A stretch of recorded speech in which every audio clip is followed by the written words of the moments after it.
Alright, so here we go. This is a slitting saw. This was the worst part of every operation on this thing. Um, this is 416 stainless steel. I'm having to take a 3/32 slitting saw, which is about 90 thousandths thick, to a depth of 0.875 or 7/8. So that was what was going on right here.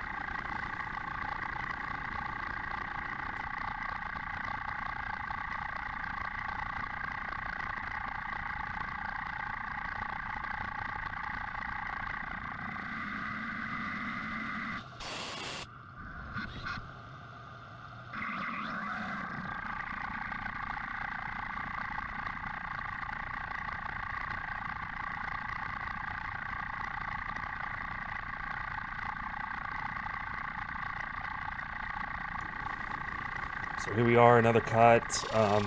It was about 18 cuts to get to the final depth of this thing, so I'm not going to bore you showing you all of that. So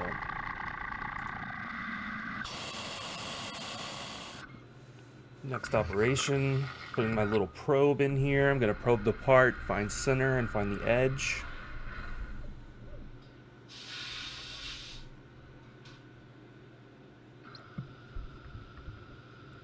It's a Renshaw probe. It's a ruby crystal on the very end of the probe.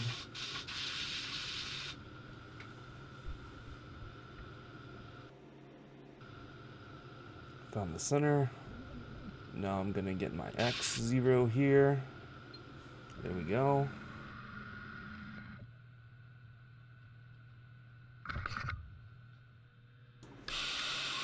Right here we're machining the bottom of the part. This is where the part we're making itself will mate into the machine it's going into. So once this is done here, it's going to look like an upside down T with a couple holes in it, and I'll explain those holes in a minute.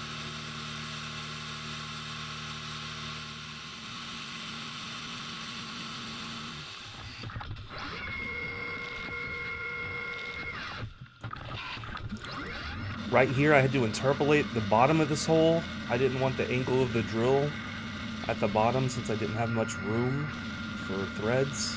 So I used a 3/16 end mill to interpolate the bottom of that hole flat.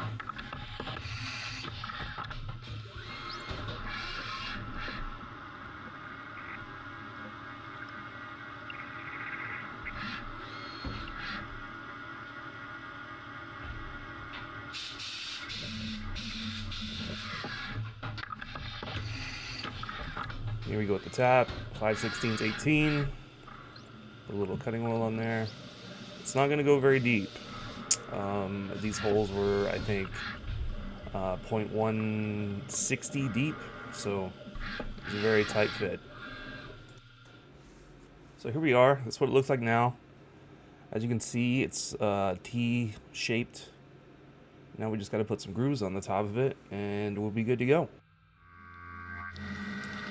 Alright, so this operation right here, I put 45-degree angles on the outside of the part. Then we're going to come in with a 332 end mill, cut some valleys, and then we're going to come in with a 60-degree chamfer mill to put grooves throughout the whole face of this thing. And this took forever, so I'm not going to bore you with all that. It was a long run time.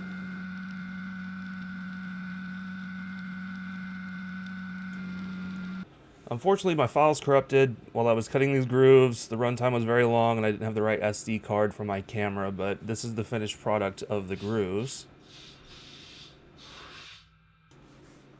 So right here is the last operation. I put all thread into the part and put a lock nut on it, and now what I'm doing is I'm drilling holes for 2 roll pins.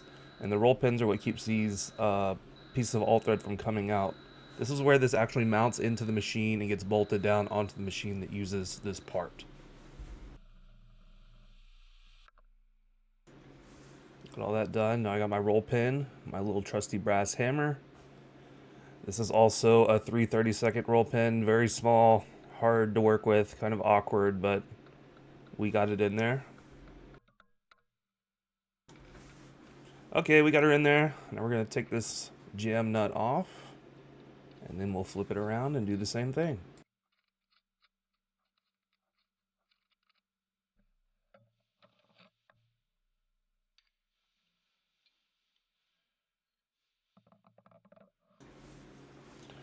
So since the back of this face is grooved and pretty much the finished product, I put a piece of aluminum to keep it from marring up any of that face while I'm doing this whole operation. As you can kind of hear right here, I'm just using a high-speed steel cobalt drill, and she is on her last leg, but thankfully this was my last hole, and it made it all the way through.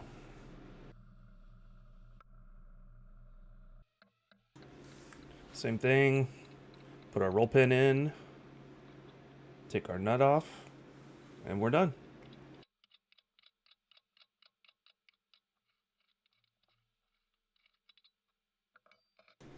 So this is it.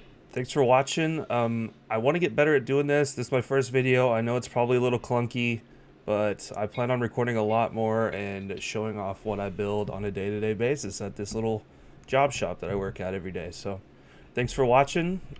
Subscribe for more. Hopefully I'll have some cool stuff coming up. So thanks.